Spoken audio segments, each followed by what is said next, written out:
Hello বন্ধুরা, career space YouTube চ্যানেলে আপনাদের সকলকে স্বাগত জানাই। আশা করি আপনারা সবাই ভালো আছেন। আজকে এই মুহূর্তে শিক্ষক নিয়োগ সংক্রান্ত যে সবচেয়ে গুরুত্বপূর্ণ আপডেট উঠে এসেছে, বিস্তারিত সেই সম্পর্কে আলোচনা করব। তাই ভিডিওটি অবশ্যই শেষ পর্যন্ত দেখবেন নিয়োগ সংক্রান্ত অনেক নতুন নতুন আপডেট পাওয়ার জন্য। যারা চ্যানেলে নতুন তারা চ্যানেলটিকে সাবস্ক্রাইব করে পাশে থাকা বেল বাটনে প্রেস করে অল নোটিফিকেশানটিকে অন করে রাখবেন, কারণ এমন ধরনের লেটেস্ট আপডেট নিয়ে এই চ্যানেলে সবসময় ভিডিও আপলোড করা হয়ে থাকে।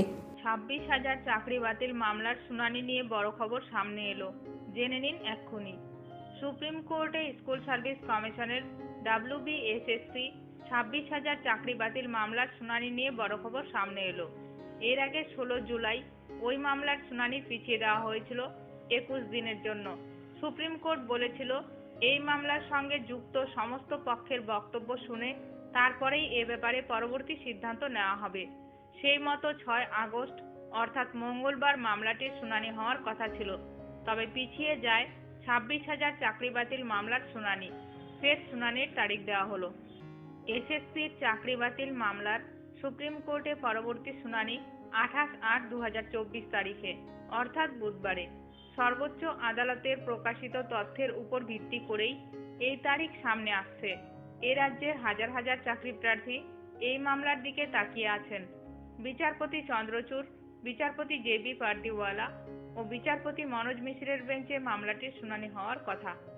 এর আগে ওই বেঞ্চ অন্য মামলায় ব্যস্ত থাকায় এসএসসি মামলার শুনানি হয়নি।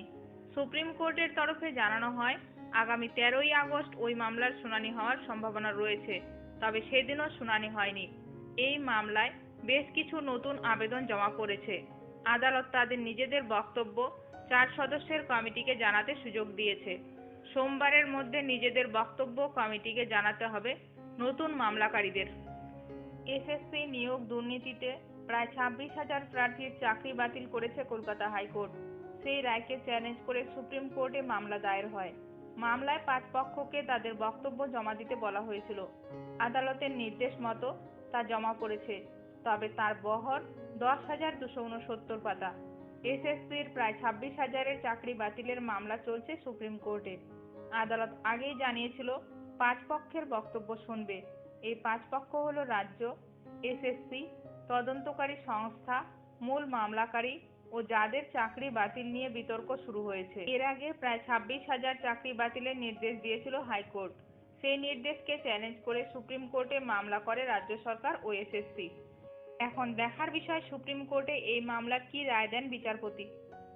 শিক্ষক নিয়োগ সংক্রান্ত যে কোনো আপডেট সবার প্রথমে পেতে এখনই আমার চ্যানেলটি সাবস্ক্রাইব করে রাখুন। ভিডিওটি ভালো লাগলে অবশ্যই লাইক করবেন। আজকের ভিডিওটি এখানেই শেষ করলাম। নতুন কোনো আপডেট নিয়ে দেখা হবে নেক্সট ভিডিওতে।